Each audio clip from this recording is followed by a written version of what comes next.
I'm not speaking from a wound. I'm speaking from a scar. That's a direct quote from my guest, Jenn Evers, today. She is a highly intuitive, empathic healer, Reiki Master, and psycho-spiritual life coach who helps others heal from the inside out through identification of the subconscious patterns held within the energetic body. She knows that by healing the deepest parts of ourself and the trauma that we store within our bodies, that we can reclaim the power over our life and create one that we no longer feel the need to escape from.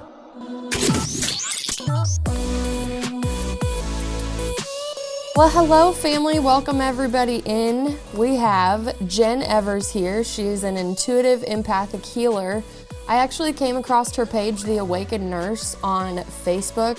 You know how the divine just throws the right people in front of you at the right times, and Jenn just happened to be that page that day where one of her videos really came up and just spoke to my heart space. And I liked her, I messaged her, I wanted her to be on the show a lot earlier. And I've been anticipating all of the things that she's about to come and talk to us today. So I'm just going to get right into it. Otherwise, I'm just going to sit here and fangirl for 5 minutes. So Jenn, thank you so much for joining me on the show today. Thank you. I'm so grateful to be here. I am too. Man, where do I even begin? Right? Like, intuitive empathic healer, obviously you have a bunch of certifications under your belt that you get to talk to us about, but, where do we start with that? What's your favorite? How were you called there, Oh, it's a long story. How much time do we have? We have as much as you want. I think for most of us who are empaths, we've always known we're different, right? Been a very highly sensitive child since I was born, just being in a room, hearing conversations of adults, knowing that there was something behind all of that, picking up on sensations and feelings. So that really just kind of transpired and grew into my life. And so the knowing, the intuition, really goes with the deep feeling of the vibrational frequency that other people are carrying. And unbeknownst to me, it carried me into the medical field to pick up on patterns that people have that exist within the energy and be able to see the metaphysical disease process that's going on that manifests itself in the physical, whether that's through thoughts, emotions, feelings, actions, or actual physical dis-ease. And so an empathic healer is someone who actually assists in the transmutation of this density within other people. I didn't know I was doing it for most of my life, but it's when you can walk into a room and make other people feel better just by being present. That's a big clue that you might just be an intuitive empathic healer too. So I hope that helps to kind of explain what that is. I don't know that it's really explainable in words. It's just a knowing and a feeling. So I think that's one of the best descriptions I've actually ever heard for intuitive empathic anything. Though the way that you were able to intertwine like the spiritual aspect of it and the gifts and the divinity, but also the science behind it and the density and understanding the thickness and negative energy and how people are able to just transmute it naturally. That's perfect. That makes me feel better about trying to explain myself to people even more. Well, it's kind of what all the degrees go with is the very left brain logical part of me, but also that divine feminine part, right brain, creativity, feeling. Nature is really blended well. I have a passion to understand the physics, the laws, whatever it is behind it, but I don't feel I have to know that in order to feel safe in an energy that is love, right? So I love the fact that I've evolved the way that I have. I have a master's in nursing education. I spent most of my career being a nurse, but I love to teach, and it's just really taking all of these things that have helped me, right? Coaching, Ho'oponopono. I'm a Ho'oponopono practitioner. Not many people know that, but it's a beautiful ancient Hawaiian clearing tool. And then I'm a Reiki Master. So all of those things blended together. I teach, but I also hold space to teach other people how to heal themselves. So back to the Hawaiian prayer. I wrote it down because I have used it and it does work. And I'm not going to say it, but I think that you should say it just so people hear it, use it, and just take it with them because it's powerful. It is powerful, and the statements and the phrases may not mean a lot unless you really understand what you're doing, and I'll be happy to kind of briefly describe that. But the 4 phrases that you don't have to say in any particular order are, I love you, I'm sorry, please forgive me, and thank you. This process is initiating cleaning or clearing of memories deep-seated within your unconscious, whether it be from this life, such as traumas, things you've experienced, or all the way back to the beginning of time, right? That's how ancient this is. But you're actually speaking those words to whatever memory is the cause for whatever's showing up in your physical reality, the emotions, the thoughts, the actions, the behaviors. Anytime anything doesn't feel good that shows up, you can simply say to whatever memory is within me that is the cause for my anxiety or whatever, I love you, I'm sorry, please forgive me, thank you. That's it. You don't even have to mean it. You can be pissed off and say it. You don't even have to mean it. That's how powerful it is. I have done that. Not that I didn't mean it, but I was angry. And I'm like, I'm so sorry. Like, please forgive me. I was very, very passionate in anger when I did it. But it still had its effect. It released me from the suffering that I was in at the moment. Yeah. And it's just about repetition. We're a human society that's, we can drive up and get our food in 5 minutes at a window. We want quick results from anything. And I think we really have to be more patient to know that there's divine purpose in all of this and just to keep doing it. I healed myself of eczema from it, with it, using that for a week as often as I thought about it. And I'd had eczema since I was a child. Just using that prayer for 1 week, it's gone and it's never come back. That's beautiful and powerful. I've never heard that it's actually cleared eczema. So that's a new one for anything. Me. And it's healed relationships that I've had with people, right? It's not up for me to choose their experience that they have, but if I'm connected and we're all connected as one, in some way, whatever's showing up in my reality, I'm connected to it. So you can even use the prayer to clean on or clear the things that you're connected to dysfunction with other people. Perhaps it's relationships and work or intimacy or any of those types of things. You can use it to technology. You can use it to anything, right? My friend her car was acting up the other day, and I said, we use the Ho'oponopono prayer. And she's like, does that work for car stuff? I'm like, wouldn't hurt to try, right? Starts her car right up. I love that. So as a practitioner, do you also teach this too, or do you just go offer services to others? So it's really a self-identity through Ho'oponopono. So it used to be a group process where people would come together in a village and do it, right? If they wronged someone, they all took responsibility for their part and they asked for clearing and I love you, I'm sorry, please forgive me, thank you, right? Then in the 1970s, it really shifted to more of a self-identity. You don't have to be in a group of people to use it. So it's not really a process that I'm doing on behalf of someone else. Now, if somebody shows up with their problems to me and starts telling me, there's something within me that's connected to them that they're telling me. So I'm clearing on whatever that connection is, right? So I'm simultaneously clearing from me whatever that bad juju or energy is, right? That memory, suffering, and data we have stored deep within. But I'm teaching other people how to do this for themselves. So I can clean on the part that's within me, but the best gift I can give is teach other people how to do this for themselves, because what they clear in them, they clear in all of the collective consciousness, because we're all connected. We're all one. Mm-hmm. I love that message. Say it as many times as you want. It makes me feel so good. So if you spend any time looking over, whether it's your personal Facebook page or the Awakened Nurse, I feel I identify with you the most on the constant radiation of unconditional love, or at least understanding that you want to set the intention to be in that frequency and work toward that frequency as much as possible. So that's big. That's powerful for me. I am love. All I am is radiating love. So I believe that people who want that have been through a lot of profound hurt in their life, and they've also had very big lessons on forgiveness and compassion. So before we were the Awakened Nurse, before we got our masters, before we really understood energy and all of that, let's go back to when you were 17.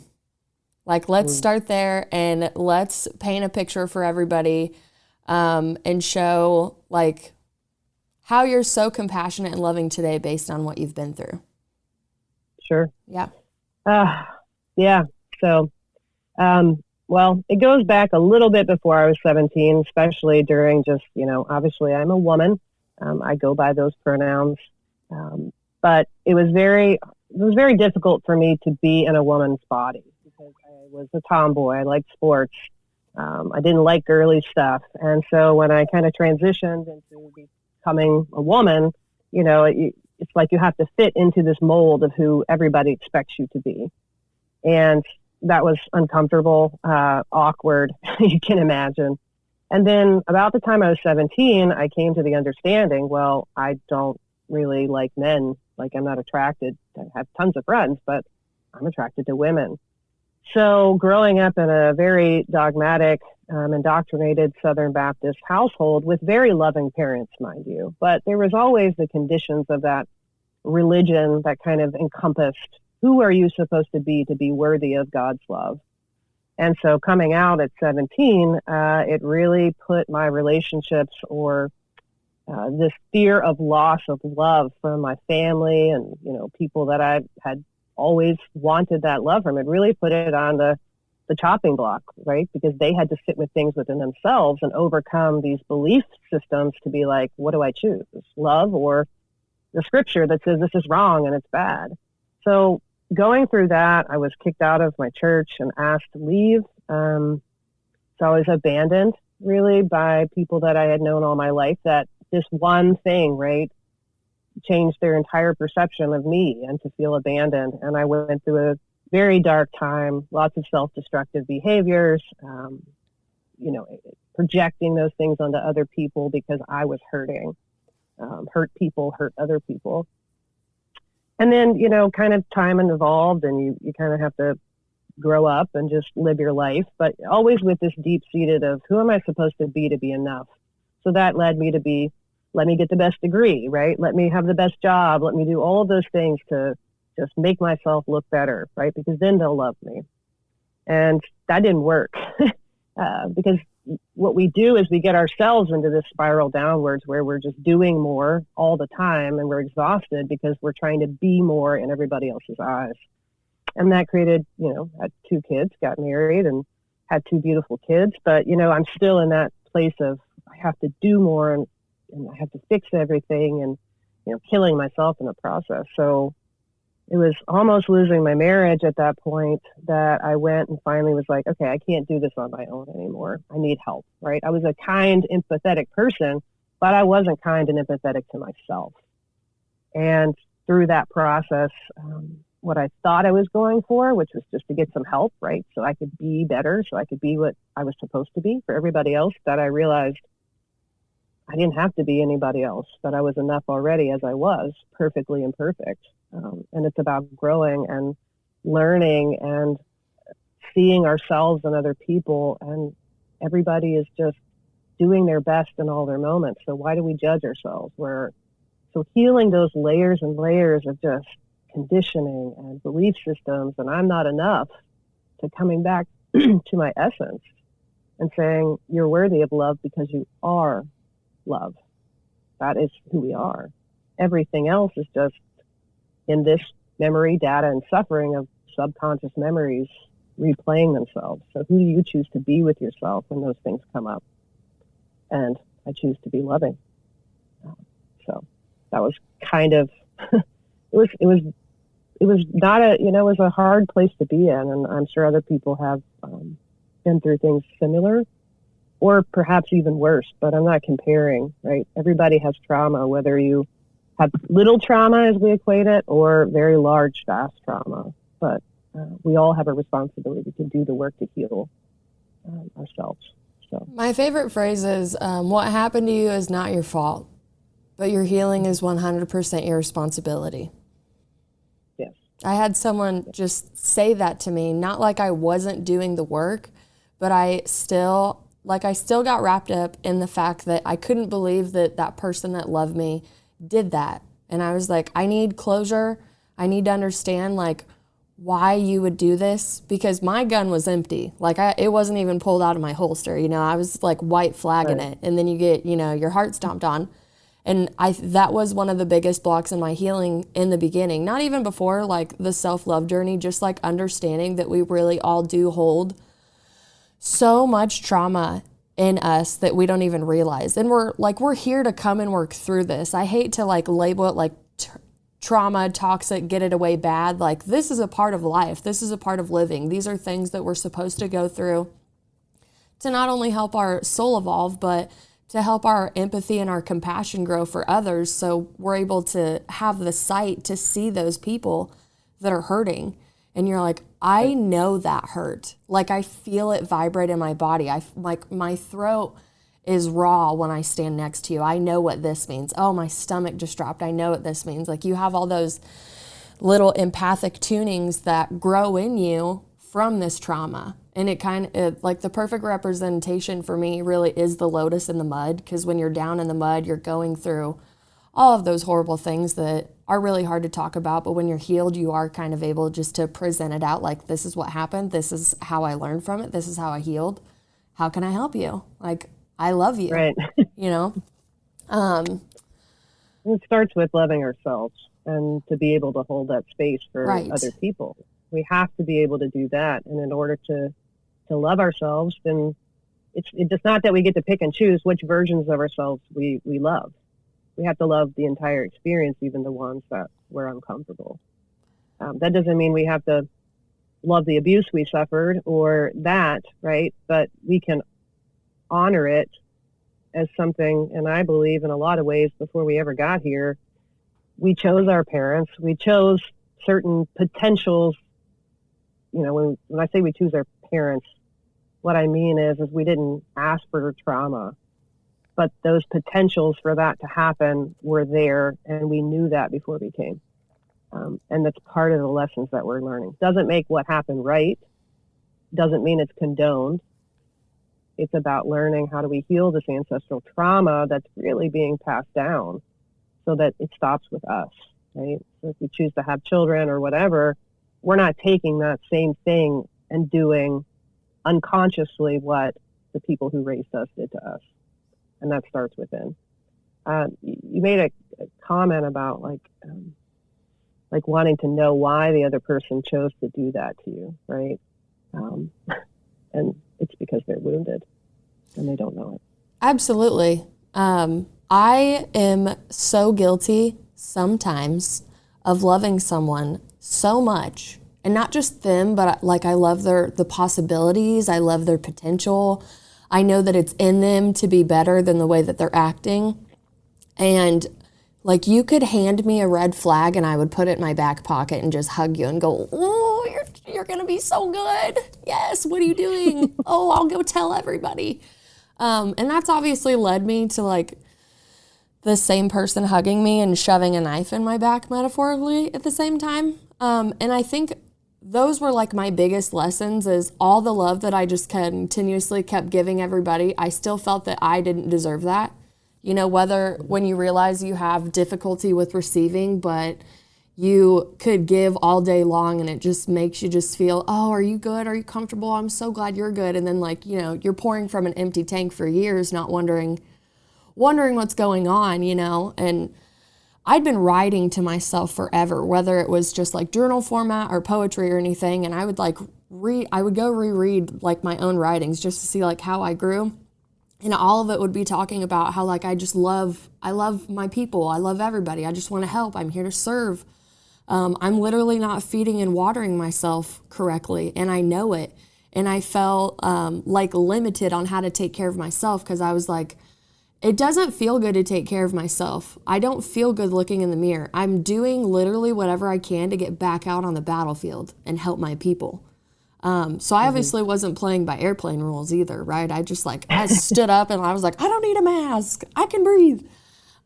So a lot of those were like a lot of my really big like breadcrumbs from the universe that they're like, love yourself, start to love yourself. So I'm going to say like my example, so you can pull up your example. So my example of like the beginning of self-love, because when we say self-love journey, I think it can get overplayed.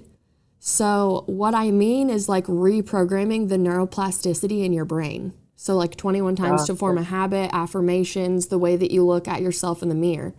I love the spiritual aspect of affirmations, mantras, breath work, meditation, all of that. But what really connected it to me was when I started studying parts of the brain and those neurons coming together, breaking and going. It's like, yeah, if you want to quit smoking, this is how you do it. And it'll show the thing like eventually breaking. But since that pathway's been active for 20 years, you know, you could quit smoking for 2 years, smoke for a week, and like that puppy lights up and it's like, hey, mama, you know, welcome home. So when I really understood. Remember me? Yeah. So when I understood like the mental prison that I put myself in, like I had finally quit projecting on people. I'd finally found the awareness that I needed to go in and have the healed perspective to see what happened to me. The only way that I started my self-love journey was literally with rose quartz and looking in the mirror and not just immediately going to being like, oh, I love you. Mm-hmm. You're going to have a good day. I was like, why do you want to pick on yourself? Like, why? What are we doing right now? And I always am like, if somebody saw me right now just talking to myself in the mirror, they'd be like, she's done. There she is. Like, take her out. She's done. But I wanted to know so bad, like, what was the origin of my self-hate? Why do I love everybody? Why do I promote everybody? Why? Over and over and over. And that was one of the biggest, like, aha moments for me is when I finally started feeling the love that I was giving to myself that I usually could feel leaving me and going to everybody. Because, you know, as empaths, that I believe part of your training is to have, like, what is it? Not mutual exchanges in friendships and relationships. Like when you meet somebody, you're like, you get like your little PR person in your head and you're like, they're gonna be friends with you for 6 months and they're going through this and this is what you guys are gonna help each other with. You know, like someone reads your soul contract right when this person pops up in your life. And I'm like, oh, okay, so they're here for self-love. Okay, great. So we'll be talking about rose quartz for the next 6 weeks. All right. You know, you just kind of know where to start. But for you, when you say it all starts with self-love, everybody has a different way that they get their foot in the door. Mine was affirmations and literally asking myself in the mirror, why are you unworthy, Cheyenne? Why do you feel so unloved? What was yours? I'd say mine had to kind of start the same way. It started out with, you know, reading. I was much into reading and watching things and learning, like taking in information, but I did the affirmations. I'd actually put them on Post-it notes or index cards and tape them in different places in the house, right? Not even having to say them out loud, just every time you open, you know, the door to get a cup, right? You see it. You're speaking it. The first time I did the mirror thing, right, where you really look deep into the mirror and you try to tell yourself that you love yourself, I have all of my clients do that, and I invite them to feel what comes up. Can they even look at themselves while they do it? And then as we work together, they're able to do that, and the emotion that, you know, that feeling of tears doesn't come up as much. But I think really, honestly, for me, the thing that really kind of got me to a different place was when I was, when I was doing my Reiki Master training. It was like 3 days of intensive, meditation, and you're visualizing and you're just feeling, right? You're going to those higher dimensions of yourself and allowing stuff to come through. And I kept seeing this version of my like 17-year-old self who was kind of there. And she, the first day, was like, nah, I'm not ready to talk yet. The second day, she was like, yeah, nope. But by the third day, I was just kind of grounding outside, and she was ready to talk. And we talked, and she talked to me about how she had felt, right? Abandoned and hurt, and it was this person's fault and that person's fault, and they hurt me. And I listened, and I said, okay, but, you know, who's telling you all of these things about yourself? Like, that happened years ago. Like, who's telling yourself? And of course, she tried to defend herself, right, from the hurt place that she was. And I finally just said, yeah, but who's the one that keeps telling you the story? And there was this profound moment where I heard her say, I am. And that was the minute I knew that it was all a story I was telling myself from a place of a child within me who felt abandoned. who was trying to keep myself safe. And that was by me not being authentic in the world, right? Because of the fear of judgment and the fear of the loss of love from everyone outside of myself. And that's when I knew. I'm like, you're the only person who can give that to yourself, Jen. So you have to rewrite the story that you're telling yourself. And that's what I've been doing. Every day, every moment, every experience, I'm rewriting what I tell myself about who I am and how worthy I am. And that's how we heal, in my opinion. Mm-hmm. Again, great. There's a few things that I want to break down because I know that you're just going to word it perfectly for me. And I'm thinking from a beginner when, like, I'm trying to get the listener's perspective and ask the questions that I would ask if I was the listener driving in my car right now. And the one that came up to me was, how do you, how am I going to word this? How do I want to say it? Okay, so you have a new client, right? Obviously very shut off, very traumatic. They know they want to work with you. They don't know if they want to work with you. Like, how do you make them feel safe and comfortable when they're coming to you, but you see, like, you already see how shut down they are, but you also see their potential? Well, I think the best answer to that question is first holding a space of non-judgment. The other thing that I hold and that I'm very good at is that it doesn't really matter what people say to me. I tell my kids this all the time. I'm like, just don't lie to me because I already know. So it's really this mirror of, you can just feel safe to show up as you are, because I'm going to know already whether you're telling me the truth or not. And I'm not going to hold you in judgment. So just show up here as you. Feel safe to be you. I seriously, honestly hold absolute no judgment towards anyone, because I see everything within them that they have no clue exists. So all I have is compassion, and they feel that when they're in my energy. At least that's the feedback I get from people on Zoom, on a phone call, thousands of miles away, clients in Canada. I will actually go ahead and hop on that train and say, I felt like I knew you when I reached out to you just from your content alone. And then it's so crazy how you can feel people when you talk to them through the internet, because I'm still, like, I understand the energy transferring everything, but the feeling of, like, knowing somebody when you're talking online to them, I mean, I'll never understand it. It's probably why I had a pen pal when I was a kid, because it worked out great. You're just like, this is so cool. I feel like you're my best friend, and I have no freaking clue who you are in your real life, right? But for you, you have such a calming, comfortable, like, open-minded. It's so crazy how you can just feel how you're like, hey, you're comfortable here, you're safe here, like, what's going on? And even just the conversation I had where I'm like, I love everything you say. Will you please come talk to me? Teach me your ways. So I can honestly attest to that too. This has been one of the many episodes that I've looked forward to, just because of the personal conversations that I've had with you. The way that you reply, emojis are really fun. I mean, we're all coming into the world of emojis, like, more and more. Yeah.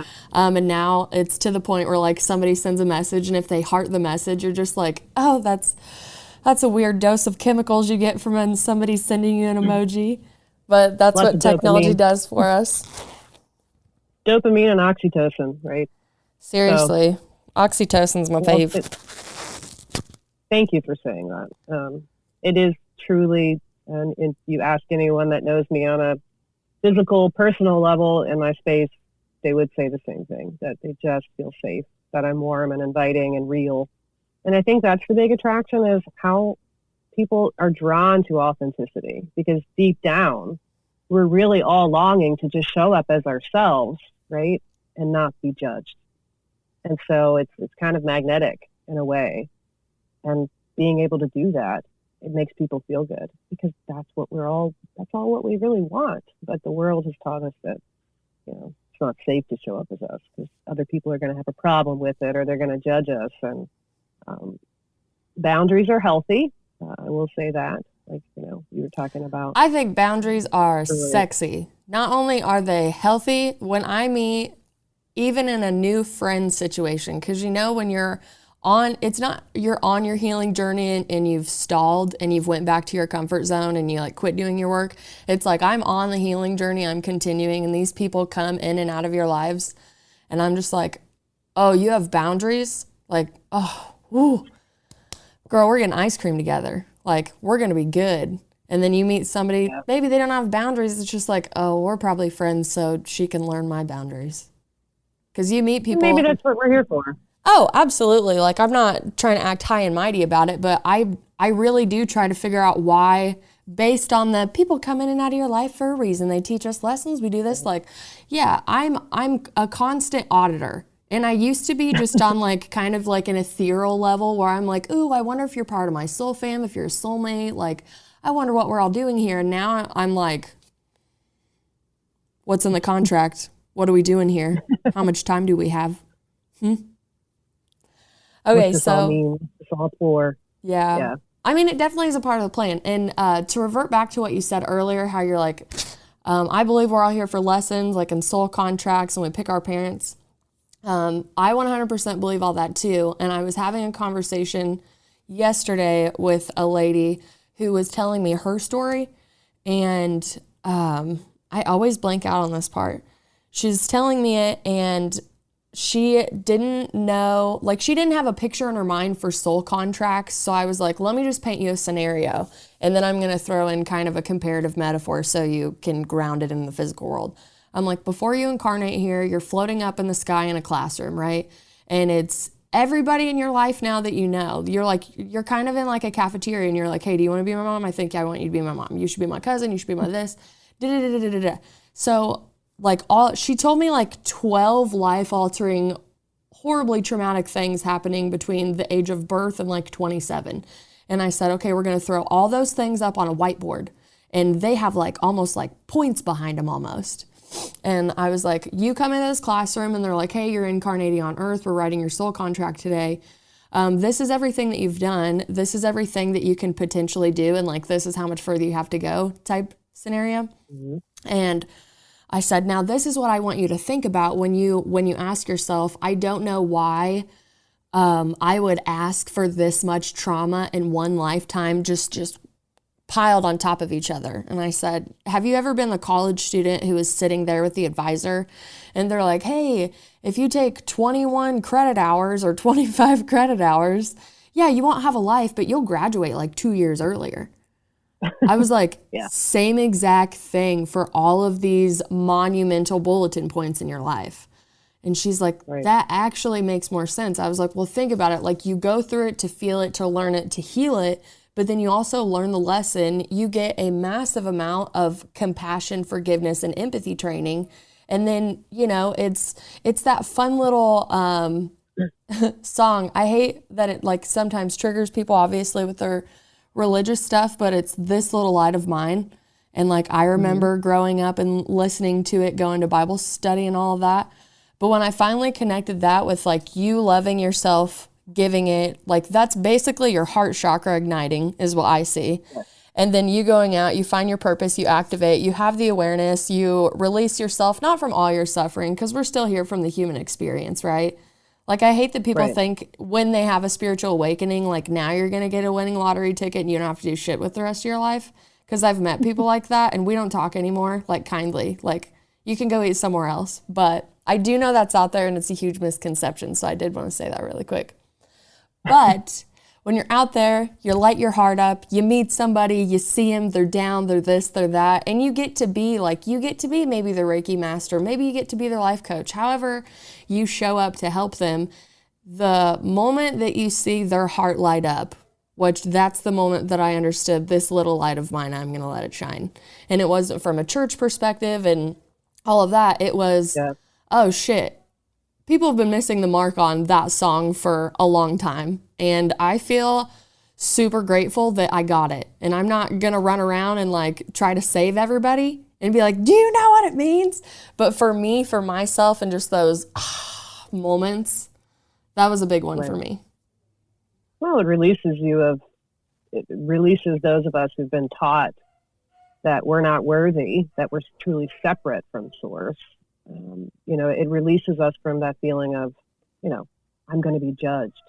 Instead, we're like, oh no, that's already within me. That's who I am. And I'm here to shine it out brightly like a beacon so that other people can start to remember that it's safe to remember who they are too and show up that way. And that to me is soul evolution, is really remembering, coming back to who we are, right? The thinning of the veil. It's all an illusion, but it's one that's very, very crafted well, right? And we believe it. But that's, again, why we're here, is to remember who we are and redefine the experience and the relationship that we have with ourselves. And from that is how all the other relationships and experiences in our life are going to be shaped and move as we move forward in life through all of it. So it really is about us with us. That's why we're here. I really love the way you talk. You put it together so well. I'm just sitting here like, yes. Well, it comes through. I feel a lot, and then the visions and the words and all of that. I write a lot too, just like you do. I wanted to say something about what you said earlier with just soul contracts, and I loved your analogy of how you described it being like, here's all the pieces and parts. Yeah, use it. Put yeah, it all no together. Trademark there. If it helps somebody, it helps somebody. So the best description of kind of what I got, how all that plays out, is this vision of a tapestry. And I can't take credit for it. The Anita Morani, who had a near-death experience, went to the other side, and she described what she saw it as. And it was each thread, right, in this huge tapestry that you have to step back away from to actually view the whole thing. And how each of us, in every choice that we make, is a different stroke of that needle weaving itself through that tapestry. So it's always changing. It's always looking different. And how the aspect of free will in our soul contracts, we may have come here to learn a lesson, but why we suffer is because of the choices that we make about who we are choosing to be with ourselves in those moments. So that is really, again, the underpinning lesson here is shit's going to happen, right? We're going to have things that are uncomfortable. Could you imagine that feeling? I mean, what would this experience be like if we didn't have feelings, right? That's energy in motion. So it's really more about us, right? All this crap happened to us. It didn't kill us, right? The whole thing of what didn't kill you makes you stronger. That's a cliche, and it doesn't make people feel good. But if you reframe that into understanding, it's part of your lesson. It's part of your journey. Now, what do you choose to do with it? And who do you choose to feel about yourself, or who do you choose to be with yourself first? That's what we're shifting and changing. And all the other stuff will shift and change when we change the vibrational frequency of energy that we're aligned with. You bring up vibration frequency. Do you love Abraham Hicks' work? I honor her work. I will say I follow her on Facebook. I've listened to a lot of her stuff. I'm a little bit more of, I get everything that she says is channeling and medium and the vibration that she talks about. And so, yes, it resonates with me. I'm just a little bit different in how I kind of look at the energy, and that it is mindset, right? It is the words we speak to us, but it's also an underpinning of how do you feel about yourself? And this is where I'm different than a lot of practitioners, is that I'm not just focused on your physical body and getting that in shape, or your mindset, right? Or shoving down feelings and emotions and talking through them so that you feel better about it. It's about looking within yourself, just like you said. I want to know where this trauma came from. Where is this trigger coming from? Let's get to the source of that, the core wound, instead of focusing on all the little instances. It'll get easier to deal with the little instances when you're actually dealing with what's causing all of it from the core, which is, where does your worth come from? Where does your validation of that come from? And if it's coming from anything outside of you, you're going to stay in suffering. So you brought up earlier when you were talking about your childhood, you use the term conditional love, which I do all the time when I have to explain my understandings of relationships that I was in, that you act a certain way, do a certain thing to receive love. Like you kind of feel like the dog waiting for the treat in the situation.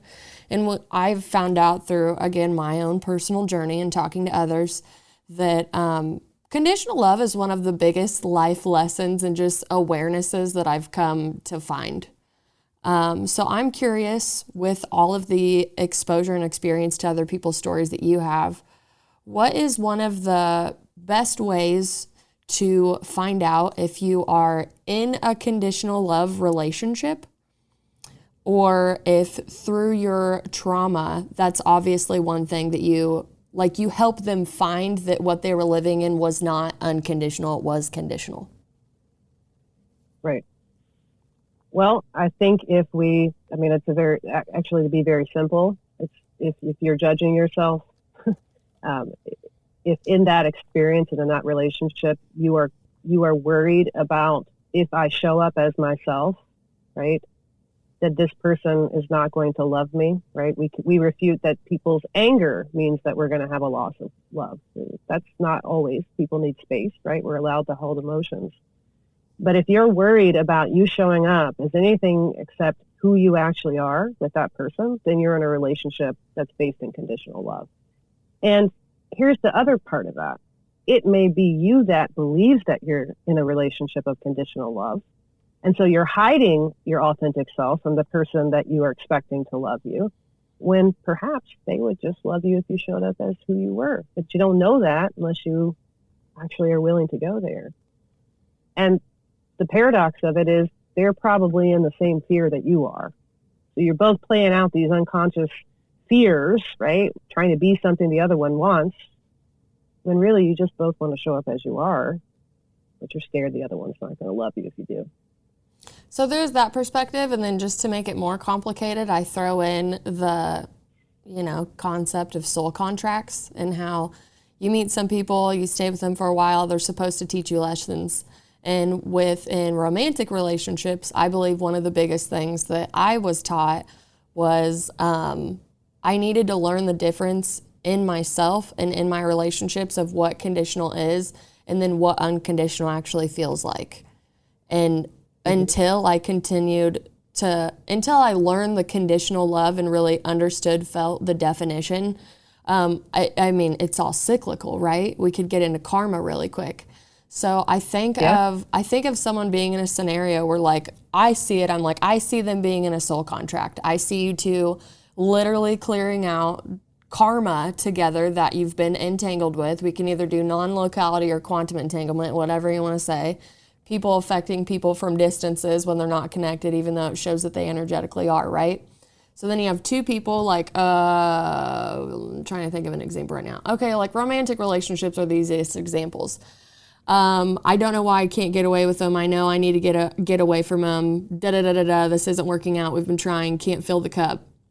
So as your friend who's listening to this person, and you hear they're obviously learning the lesson of conditional love in the relationship from the spiritual perspective, the higher self perspective of what this person's confiding in you about.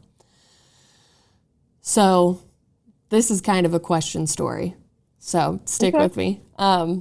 Because I want you are safe to be who you are. Yes, you're the friend that they're confiding in. So I'm always curious of the advice that you would be in this scenario. So they don't know that they're trying to learn the lesson of conditional love and obviously clearing out karma. It's literally the physical, just 3D world aspect of, I'm pretty sure I'm in a toxic relationship. We're not supposed to be together. Can't figure out why I can't get away from them. And it's all this cyclical energy. I move out, I come back. I move out, I come back. I've done that before in my past. And I again found freedom of suffering and karma and understanding through that. But if I'm not really tapped into my feminine, my spiritual side of it, and I'm just 100% logical, how are you able to introduce the conditional, unconditional love to them first as a beginner? Well, the first thing that I would ask them is, what are you afraid of? So in order to get them to go deeper, we've got to start with asking questions. So call it compassionate inquiry, right? That's what Gabor Mate calls it, a guy I've studied. It's going deeper, right? You can say, I keep going back. I don't know why I keep going back. He just keeps hurting me. Why do I keep doing this? And I would say, I hear you. Tell me what you're afraid of. Which then would slide into well, I'm not afraid. I guess I'm just afraid he's going to leave me if I do that. Okay, well, why if he leaves you, why does that make you afraid? And then it just goes on, right? Well, because then I wouldn't have anybody. And then I don't think anybody could love me. We just go deeper and deeper. Why do you think no one could love you? And then that starts to open up where that wound is actually at, the memory of it. And you go all the way back and you're like, oh, because when I was little, my dad got mad at me one time or something and yelled at me and said, I can't believe, I can never love you, or I'm mad at you, right? My parents never told me they didn't love me, right? They always said, we will always love you. It's your behaviors that we don't like, right? But we don't equate that with, like and love is different things as a child. We just hear, if I do this, I'm bad. So most of this stuff is not just the one instance of you going back and forth to this guy who isn't good for you, right? It's your stuff within you that somehow you're going to lose love, and you're holding on to something that isn't actually love, right? But that's what we've been taught it's supposed to look like. And then that's how it affects us to think, I got to do all this stuff in order for them to like me. But really, it's the fear of loss of love. And you'll attract all of those things, the right relationships, when you heal the part of you that's attracting the same lesson for you to choose something different about yourself. That's the law of attraction. That's why all this shit shows up. Who are you going to choose to be with yourself this time instead? That's it. That's healing. And it's not complicated. It's just complicated because it's layers and layers and layers and layers of so much stuff that we've been taught and that's being reinforced. But if there's something I can do to empower everybody that's listening, is that you are the one that's telling yourself a story that you still believe. So that's what I work on with people, is we got to rewrite that story that you tell yourself. So we start with self-worth and self-love, small steps, cascade into bigger steps, and then people just watch things completely change in their life. But it's because of who they're choosing to be with themselves. Shit doesn't stop happening. It's just your experience of it that changes. Everything's shifting.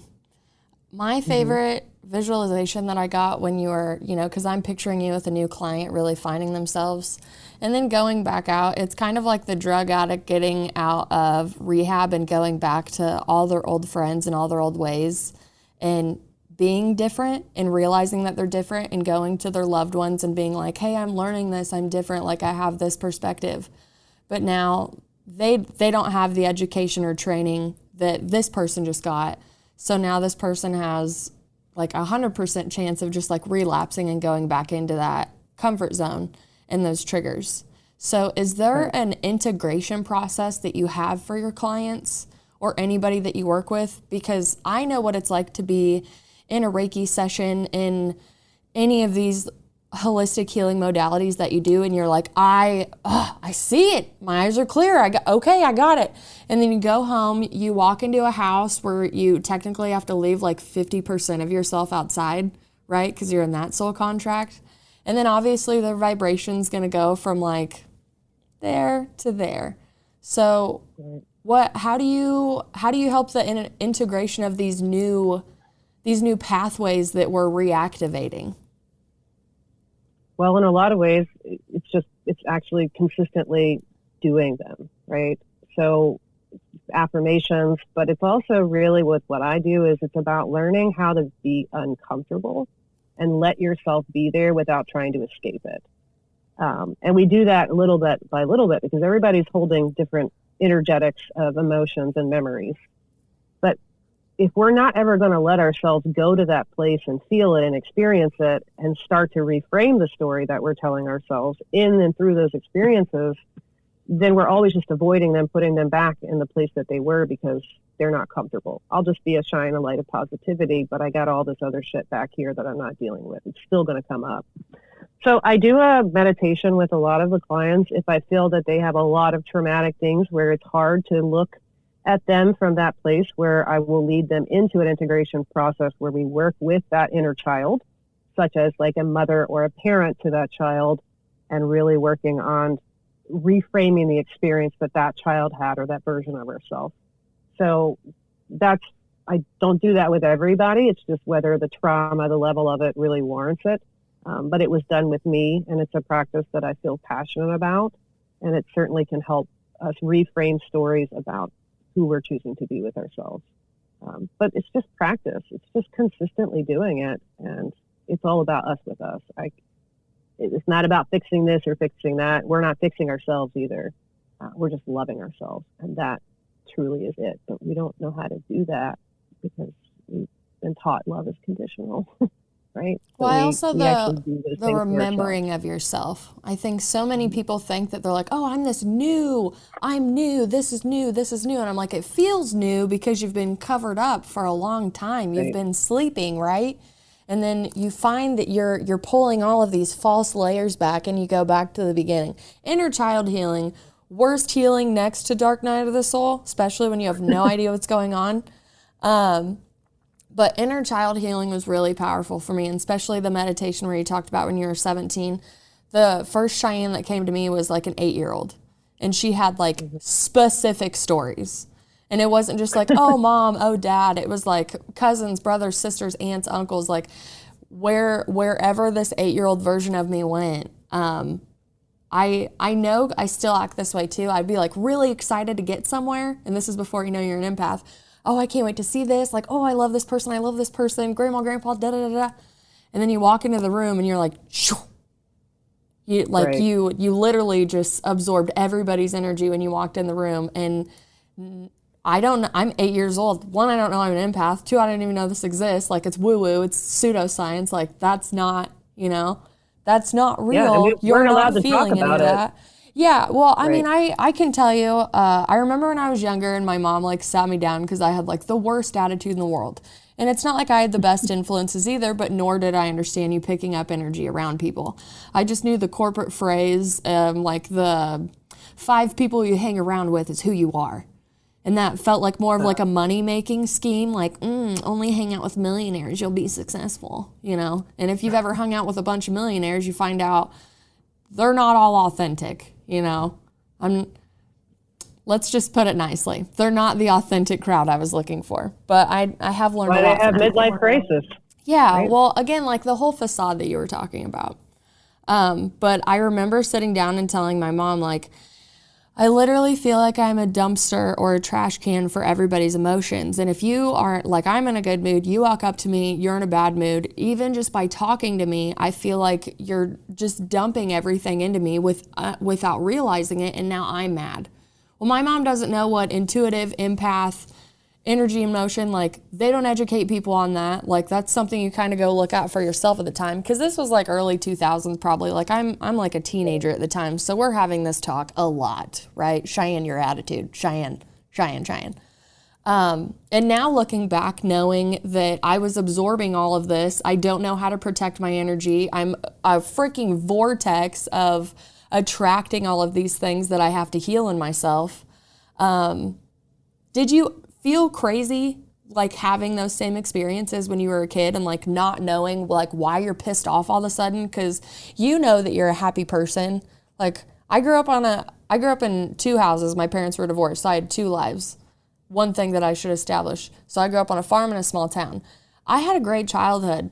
We raised puppies. I had animals. I had small town friends, like Midwestern, just real great growing up. But I had this thing that was constantly around me, just like you said. I know I'm different. I don't want to be different. I really want to fit in, and I will do anything I can to look like I fit in. And then when I try to go fit in, everybody makes me feel kind of like an outcast, in those younger years. So that's the answer to why you were always angry. Absolutely. Yeah. And it's a defensive thing, right? If I can't show up and show as myself, I've got to be and put this mask on for everybody else. So we're resentful about that. We also don't understand what we're feeling because nobody talks about it. So we just think we're weird and we can't talk to anybody about it. So we hold it in. That causes more resentment. But it's really a defensive place that we're coming from, right? Trying to hide ourselves. But also not knowing how to work with it. So yeah, I mean, I spent years of my adult career as a nurse being an ICU nurse. Okay. So my patients are very sick, physiologically in crisis. I have families grieving. I have families saying, if I had only just said, so I'm feeling and picking up all of that stuff. And it was literally killing me. Like I was taking all of it home. That's all I talked about was like worrying, and it's so sad. And it pulled me down into it. And that's really when those things got so bad, where I was at the precipice of really losing all the things in my life that were important because I was so absorbed in that. So if we're not sure how to deal with it, and then we don't have friends who are, right? I'm sure you've met tons of people now, like that are more spiritually minded, empaths, right? But I didn't know what The that higher word you was. vibe, you will find your tribe. Yeah. When you hear it before, you're like, So, okay, great, another freaking cliche. And then you're like, oh shit, no, here's another like-minded person. I just lost a friend last week that I thought we were going to ride or die. So this is hurting a little bit. And then literally like, doop, hey friend. Yeah. It feels good to finally be in a space with people who get that. And then your conversations are authentic, and you're like, hey, you want to talk about some esoteric stuff, right? And it's like, oh yeah, like stuff that actually excites me, not, hey, what's the weather today? I am an introverted extrovert, so I'm very sociable, but I'm also like not into very small conversation. I don't talk on the phone a lot unless it's stuff that interests me. And not to say I can't hold a conversation with things that don't interest me, right? My kids talk about video games all the time. Right. I'm very well versed at doing it. But at the same time, it's like I'm at a point where I want conversations that are deep and meaningful and authentic. Let's pull back the mask. Let's just show up. It's safe to do that here. So I'm loving the version I am of myself. I still pick up on energy from all over the collective consciousness. I can feel things in the collective of humanity. September 11th coming up. That should be an interesting one for me. I get to feel everyone's grief before it, as it anticipates itself. So, But I'm helping, right? By me feeling it, it's not me trying to push it away or protect my energy, right? I'm actually just letting it move through me because that's what I was designed to do. So the more I resist it, the more it persists. Yeah. So is that a really big day where you say like, I'm sorry, please forgive me, I love you, thank you a bunch? Like when you know that such high energy days are coming like that, how do you protect yourself? I don't protect myself. Great advice. Repeated. I ground. Yeah, that makes perfect sense. Here's the thing. I'm not saying that I don't. I would more call it I throw up a reflector, right? Okay, I like that. Where anything that comes into me, like I'm not saying no to the energy because it's coming to me for a reason, but I'm allowing it to transmute. I do lots of breathing, lots of grounding. I'm not saying it's not heavy. Okay. I have to do practices to help myself, but it's also just holding up a mirror to all of that and reflecting it back with love. So I'm moving it, I'm loving it, I'm transmuting it, but all the other stuff, I'm just shining reflection right back on it saying, I love you, I'm sorry, please forgive me, thank you. And I'm sending that to all of you. So I just, I don't put my shields up much unless I have to go to like an event where I don't, like I'll just put a little boundary up, right? Just say a prayer or something like that. But I don't really protect myself. I think the reflection is the protection. And again, sure. I love all the things that you say. I've learned so much from you in the past hour that we've been talking. And before we get off here, I really want to get into your group, the Awakened Nurse. How long have you been doing that? It'll be 2 years in November of this year. So thick with content. Don't worry, I'll have the link below so you can just scroll down and click it and add yourself. But if there are just pages that you can really go to, and every post just hits your heart. You feel it, it's authentic. So for you, you had a message and you wanted to get it out there. So was that one of the biggest reasons that you wanted to start the page? What was your calling on that? Well, I think a lot of it was for me to stop hiding and start showing up as myself. Because I had all of this wisdom that I'm, an old soul, right? I've done this work eons and times before. I'm here to be a teacher and a way shower. That's what I feel of myself. So I was doing that in my space, right, with people, and I was an educator for nurses, so I did a lot of mentoring and through the spiritual aspects in it. People were like, "You're always got something good to say, and you always help me." And I was like, you know what? Why am I afraid to put my face out on Facebook, right? Why am I afraid to show up and start just speaking my truth? And I realized it's another layer of authenticity.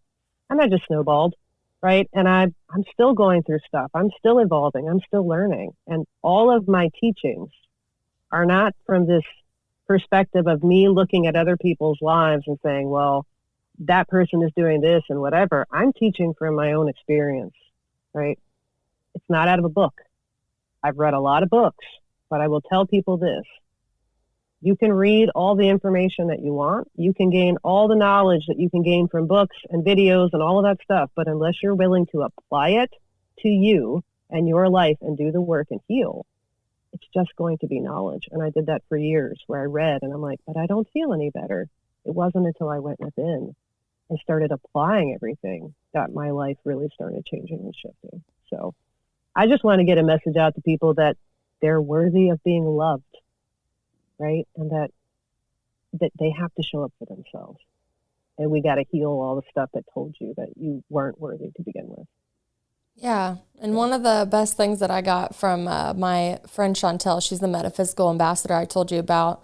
She said, you have to tell your story. Ambassador, I love it. Yes, take it. She said, you have to tell your story until you don't cry anymore. Mm-hmm. And I was like, I just found some stuff this week that I was working through. And I'm getting ready to do a retreat this weekend that's about to make me cry for like 5 hours. And the things that I cry about now, I'm actually shocked because I thought that I had healed. Like I had really worked through some of the things that were coming up again. And I really struggled with the crying on it. I was just like, why are we still crying about this? Like I've actually told this story without tears. I wonder why today, when I have to use the story as an example, that I'm right back there. I feel it all over again. And I don't know if you need to feel it to heal it more with the person that I was discussing, but just like Dark Night of the Soul, I think that there's a misconception with that you can only have one. And just because you have learned a lesson and you've healed it, it doesn't mean that it's going to like not come back around and be like, hey, are you healed? Did you find everything you needed in this? So those were just like recently, those were the things that I'd been going through that even I was shocked because I'm like you, like I've been reading the books for a long time. Many of the years I never really put anything to practice because I was reading the books, right? I was like, well, right. Like the integration, I had no idea what to do. You're thinking. Yeah, like all logical. And I absolutely love the study of anything divine masculine, divine feminine, just figuring out how spiritually and scientifically like it works together. So studying, the part of the body that's female, part of the body that's the male, the fact that the hemispheres of our brain are completely swapped. It literally looks like DNA, like going through our bodies when we look at the Nadi systems in Chinese medicine. So I know there's a question and I love rambling. So thank you for waiting for me to just breathe. I love to talk, so it's fine. I do too. Great. Like that's what the show's here for. But I always like kind of like highlighting people's struggles, especially when they are the practitioners. I think it just makes them seem more human and authentic, even though they are very powerful. So from the things that I was just describing, like we talked about imposter syndrome, like the days you just don't want to do it. Do you have some examples of when, even though you woke up, you knew you were powerful, you had that purpose? Like, let's talk about that day where that imposter syndrome just kind of sits in on yourself and the curriculum that you're usually teaching to others, you actually have to go and do your own work today and you feel like one of your beginner clients. That's it. Everything that I do is like that, to be honest with you. I'm never fully healed, right? I'm always healing. And I guess the greatest example I can give is I was anticipating I was going to do a video for the next day.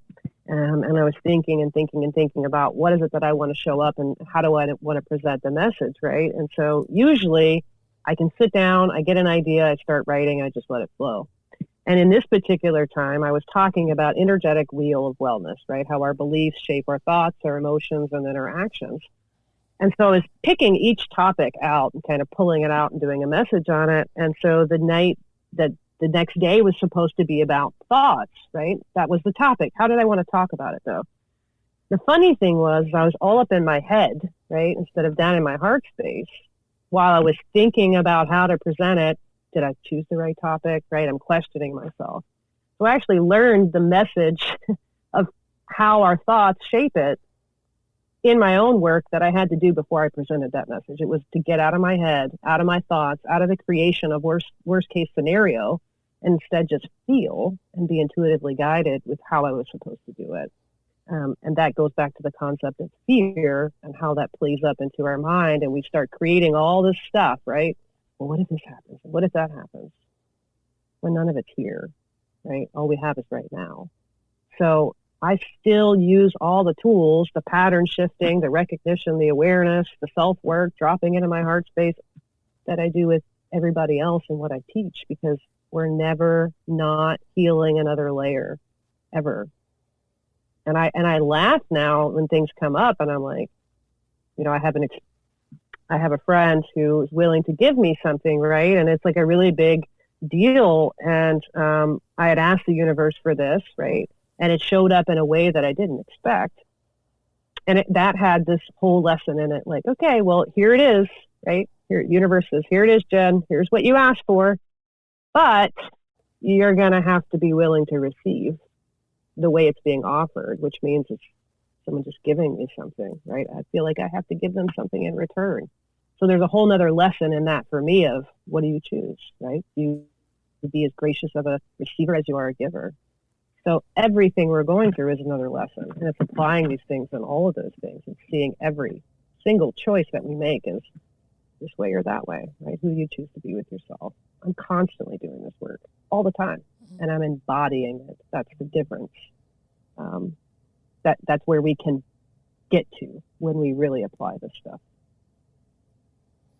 Man, you have a powerful message.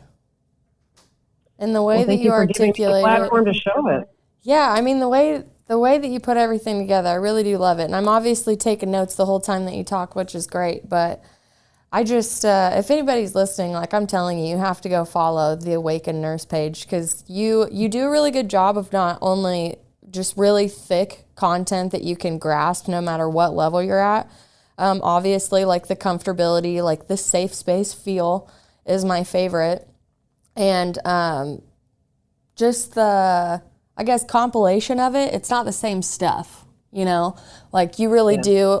The way that you said that you were writing, I'm the same way. Like I just let it flow out. I'm like, okay, how do I want to present the message? Because if I just hit play right now, I'm going to be like, and that's not what I want. Like I really do want to try to breathe between my sentences. So learning to receive is the biggest for me too. Yeah, I feel like the less I plan, and I do this all the time, I'll write out a message when I'm going to talk on a video, and I found I'll record myself, right, and I'm trying to read from it, and I just end up just like putting it down, and I'm just like, okay, just trust yourself, Jen. Yep. Who cares if you pause? Who cares if you stumble? Like, again, it's not about showing up as perfect. It's about showing up as authentically you and laughing at yourself and loving yourself. And yeah, if you got to cry, cry. I mean, I'm not one to come on and show a bunch of emotion, but it's because I'm not speaking from a wound. It's because I'm speaking from a scar. And that wound, that memory is still there, but it no longer holds the energetic charge or residue that I'm still creating my life from and making choices from. That's the difference. And this work takes time. It's not an 8-week program. It's not, it can't be sold that way. It has to be a conscious commitment to coming and remembering who you are, that you're worth this work. And, it doesn't matter if you can put in a minute here and a day here. It's just about being okay with what you can give. And that's another grace and allowance and compassion towards self. It doesn't have to look a certain way. And it's all these things that we start to find in our everyday thought patterns that I help to really break things down for people and just hold that mirror up lovingly to them. And they get to choose whether they heal it or not, right? So I don't heal anyone. I show people how to heal themselves because it's within them to do it. And it's all about loving yourself. But how do we do that when we we haven't been shown. So that's like one of the best outros I think I've ever had for a guest episode. I'm like, what's your message? What are we doing? And you throw it all out there. I really appreciate you coming on the show. I have taken so many notes and just learned so many things just from interviewing you. And again, like I've followed you for a little over a year now, I think, on your Awakened Nurse page, and I love all your videos. I should fangirl you a lot more, but I really appreciate collectively what you're doing. Anybody that, is able to bridge the spirit and science for me and just kind of help me ground what I'm also trying to learn, I always really, really appreciate. But I just appreciate you taking the time to come and educate us and, let us into your mind, let us into your story, and being vulnerable with us. Anytime. And, it's the Awakened Nurse Collective is my Facebook group. Okay. So it's not just for nurses either. Okay. No, it's not. I'm a nurse. I have a lot of nurses, but that's because most nurses are empaths. So my mom's a nurse, and she's definitely an empath. Please follow. There's no cold DMing. You're more than welcome to reach out to me. I'm not trying to solicit anything. People who want to work with me are drawn to me because they know it's time. And I have a client that just came on recently, and she's just like, I've been watching you for a while now, and it was just time. And everybody gets to choose their time to heal, right? In my opinion. So I'm here to help guide, and people can message me. Message me anytime. I'll do my best to hold a space for you and hear what you have to say. Absolutely. And I'll, of course, have all your info down below so they can just click. They can get to you as fast as possible. So, yes, my favorite part of the show, well, I hate to say that because it makes it sound like it's more important than the guest and the messages that we just talk about, and I don't mean that. But music is my oxygen. So I picked a song from Unlike Pluto. It's called Candid. It's actually towards the end of the song because it's got a cool beat that I like. But it's from his album called Technicolor Daydream. So to all my music friends out there, don't forget that the music is sponsored by Vitality Exposed Concert Photography. My girl Kelly Catastrophe is out there just bringing that live music to your Instagram, your living room, and wherever you want to look it up. So please go to Vitality Exposed, give that girl some love. She has just been shooting, I think she just shot Shine Down and a couple other bands that, really her perspective will just blow your mind. So I really appreciate, for the third or fourth time again, I love learning from you. So enjoy the track, and we will see you. I'd really like you to come on an info episode too, so you'll definitely be back. Whatever you want. I love Namaste. it. Thank you. Loving all of you.